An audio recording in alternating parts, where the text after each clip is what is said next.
You're listening to The Intellectual Investor, episode number 144, 30 Years in America, written by Vitaliy Nelson and read by Elliot. To read this article online or to listen to more episodes, visit investor.fm. To learn more about Vitaliy's investing firm, IMA, go to imausa.com. 30 Years in America. On December 4th, 1991, my family got off the boat from Russia. We landed at JFK, our stop on the way to Denver. I was 18. This was a brand new world to us. My first surprise was Denver's shocking flatness. I learned about the United States mostly from American movies, which, with the exception of westerns, heavily biased coasts and skyscrapers. Denver was flat, sunny, and unusually warm. Just a few days before, we were freezing our bones in Moscow in negative 30-degree weather. It was 75 degrees in Denver. People wore t-shirts in the middle of winter. That was not the only surprise for us. In Russia, every time we left the house, we paid close attention to how we were dressed. Here, nobody cared about their looks. This was liberating. I embraced this newfound freedom with all my heart. To this day, I am the worst-dressed person in our 12-story office building, sporting mostly t-shirts and jeans. We were picked up at the airport by half a dozen strangers, members of my aunt's synagogue. There were 6 of us: my father, stepmother, brother Alex, stepbrother Igor, my 84-year-old grandma, and yours truly. We had brought all our life possessions with us, 30 duffel bags. These strangers, who were to our big surprise always smiling, I will address the topic of smiling in a second, picked us up and drove us to our fully furnished apartment. They had furnished an apartment for people they didn't know. That was shocking to me. I had been brainwashed into believing that Americans, or capitalist pigs, would sell their brothers to supersize their Happy Meals. Now, these cold-hearted capitalists had taken their time and money to care for people they had never met. Capitalism was supposed to make people selfish and greedy, but these people were anything but. Americans smile a lot. Let's be honest, these smiles are manufactured. There is no way you are happy to see every stranger you meet on the street. Russians are stingy on smiles. They don't give you frivolous smiles. When they smile, they mean it. My thinking on this topic has changed a lot over the years. The pivotal moment was when I went back to Russia with my brother Alex in 2008. I realized that smiling faces had become a necessary and welcome part of the decor of my daily life. Today, I walk in the park daily. I may be listening to an audiobook or a podcast, but I try to give every person I meet a big smile. I do this intentionally, for a selfish reason. You do this a dozen times in an hour, and your facial muscles lighten and relax, and your mood improves. Try it. It works. George Bernard Shaw said, "England and America are 2 countries divided by a common language." Shaw was so right. I had studied, or more like memorized, English in school. I had enough vocabulary to maybe buy milk. But that was British English. American English was a completely different animal. Americans garbled entire sentences into a single sound. I honestly could not tell when one word ended and another began. The only person I understood was James, a wonderful man who had recently moved to Denver from Dallas. James was one of those cold-blooded capitalists who volunteered his time to help us acclimate in our first few months in the U.S. Unlike non-Texan Americans, James spoke with a slow Texan drawl. I could understand every word he said. I think it took me 6 months to be able to understand spoken American English. I remember that day. My father was driving me to school, and we were listening to classical music on the radio.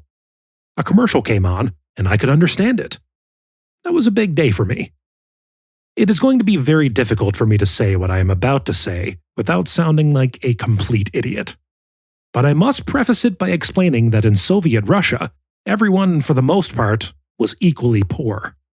My family, despite my father's high salary, he had a PhD, which boosted his pay, lived from paycheck to paycheck. Going to a restaurant was a big event for us. Our understanding of money, especially mine, was very limited. We never had any. My father's younger sister Anna had moved to the United States in 1979. She got divorced and remarried to a rabbi, Nathan, who headed a small congregation in Denver. I remember one day Nathan pointed out to me one of his congregants and said, "He's a millionaire." I still remember the thought that ran through my head. There must be something special about that person. After a few weeks of intense observation of this fellow, I came to the conclusion that having millions of dollars in the bank did not make him extra special. He drove a fancier car. He probably had a bigger house, but he dressed worse than me, which is hard to do, and he ate the same hamburgers and ice cream as everyone else. Over the years, I have learned that money and power reveal. They often unmask a person. Sometimes you like what is revealed, many times you don't. In fact, 30 years on, and with some inflation in between, I've spent some time around a few billionaires, and I haven't observed any extra dose of happiness in them. Money solves money problems. It doesn't make people love you, your actions do. Money, just like education, is supposed to buy you choices. It should provide security. The first few years in the US, my parents worried how we were going to be able to pay for groceries and rent. We don't have that worry today, and that is liberating. I wrote an in-depth essay on this subject that you can read at a link in the show notes. As I was reflecting on the last 30 years, I realized that the US has kept its promise. The poem on the Statue of Liberty reads, "Give me your tired, your poor, your huddled masses yearning to breathe free, the wretched refuse of your teeming shore. Send these, the homeless, tempest-tossed to me. I lift my lamp beside the golden door." The US has always presented itself as a country of opportunity. A country where you can achieve anything if you work hard. The only job that is off limits to an immigrant is becoming the president of the US. I'd say that is a feature, not a bug, of being an immigrant. After we arrived, 1991 quickly turned into 1992. I spent a few months that year knocking on the doors of every business establishment within walking distance of our apartment and saying, "I'd like to fill out an application." My American aunt taught me to say this. I did not realize it at the time, but the country was in a recession. Getting a job was very difficult. Every member of my family needed to work. I was rejected by both Taco Bell and McDonald's on multiple occasions. I still hold a little grudge against those two specific establishments when I drive by them. My first job in the US was folding towels at an athletic club. I was fired a few months later for reasons still unknown to me. The manager called me into his office and gave me a long speech. I was a bit confused because he was smiling when he was firing me. Unfortunately, because he was not a Texan, I didn't understand much of what he said. I did understand that I was fired. My next job was bussing tables at the Village Inn restaurant on Friday and Saturday nights. When I say night, I don't mean evening, I really mean night. My shift started at 9 p.m. and ended at 5 a.m. At 2 a.m., once the bar closed, the restaurant was flooded with folks looking for burgers and fries. Everything I earned at the Village Inn, down to the last penny, including tips, I gave to my parents. This money went for food and rent. It was the least I could do. My stepmother, who was a doctor in Russia, was now cleaning rooms in a hotel. So despite having a job, I had no money of my own. Once I went on a date with a girl to a Chinese restaurant. She ordered Kung Pao chicken. I ordered water. It was an embarrassing experience. I had to postpone dating for a while. Those were difficult years, but I would not trade them for anything. Those years taught me to work harder than anyone else. I don't know if I was driven by hunger for success, fear of failure, or by seeing the contrast of what this country had to offer versus my life in the Soviet Union. Probably all of the above. Yes, this country has kept its promise. But as I reflect on spending the bulk of my adult life here, I realize I understand this country less today than I did 30 years ago. If you want to keep feeling uplifted about the US, stop listening here. Seriously, my essays are usually a happy place, and the happy place is about to end. Over the last decade, something has changed. This change probably started at the turn of the century, but over the last 10 years it became very noticeable. the country turned tribal. Tribalism is benign when it comes to certain parts of our lives, like sports. You love your local high school or college or pro football team, and peacefully hate other teams. We accept a certain amount of irrationality and belonging to a football tribe. I live in Colorado, and thus supposedly belong to the Broncos and CU Buffs tribe. Even if you are a Green Bay Packers or Nebraska Cornhuskers fan, you don't hate me for that. Or if you do, it's just for a few hours a year. But tribalism is dangerous in other parts of our lives. We outsource our thinking to the mothership of the tribe. Other tribes become our nemesis, and most importantly, we lose nuance. Early in our lives, our parents present the world to us in binary terms. Honesty is good, lying is bad. They were trying to instill values that were black and white, or right and wrong. But the world around is anything but. It is full of nuances. When I discuss politics or economics with my kids, they instinctively want to look at everything in binary terms. I try very hard to explain to them the complexities of the issues. These complexities are completely lost in tribal thinking. I wrote about the dangers of tribalism in investing at a link in the show notes. Tribalism in the US has become so strong that it has started to impact our freedom of speech. No, the government is not going to send you to the gulag for your political thoughts. We do it ourselves by canceling each other. Let me give you this very recent example. Chris Cuomo was fired by CNN for helping his brother Andrew Cuomo deal with sexual harassment allegations. I was going to tweet something along the lines that CNN is a private enterprise and can do what it wants. But I don't think any less of Chris Cuomo for choosing his brother over his job. This is the value I instill in my kids.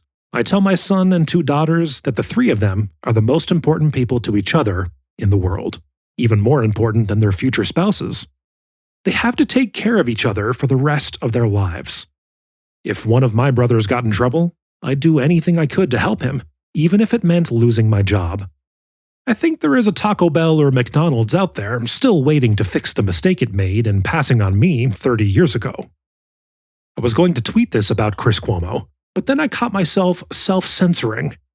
The thought that kept me from tweeting was, people have been canceled for less.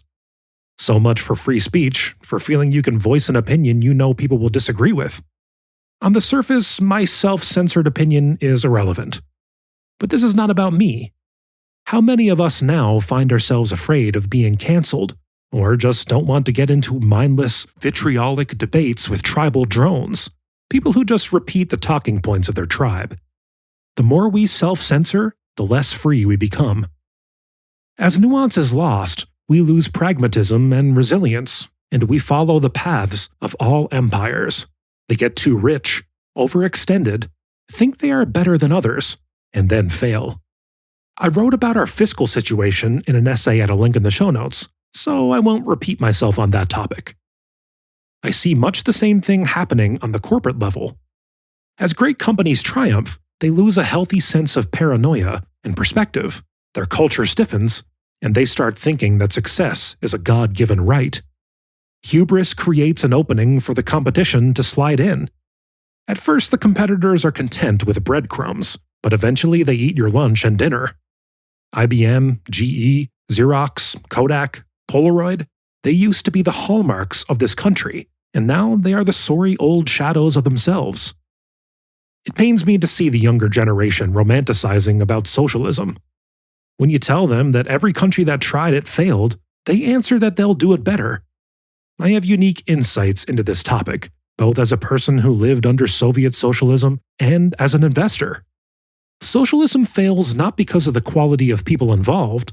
Nobody thinks that Russia or Venezuela would have succeeded if only they had better bureaucrats, like the ones we have at the DMV or post office. Socialism simply runs counter to our genetic programming. The alignment of incentives is paramount to the success of any enterprise. The incentives of government bureaucrats are aligned not with the success of the country, but with keeping their jobs. You want a corporate example? Compare SpaceX to the space program run by the US government in league with our traditional defense contractors. Capitalism is far from perfect, but it is the best system we've got. Yes, I know that is not what you were expecting to read from me.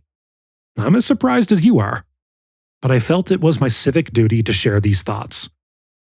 I am still optimistic about the US. The wise words of Winston Churchill come to mind here. You can always count on the Americans to do the right thing after they have tried everything else. I still would not want my kids or my future grandkids to live anywhere else.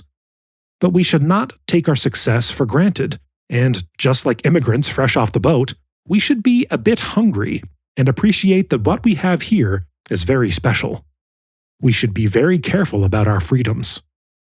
I was going to end this with a traditional God bless America.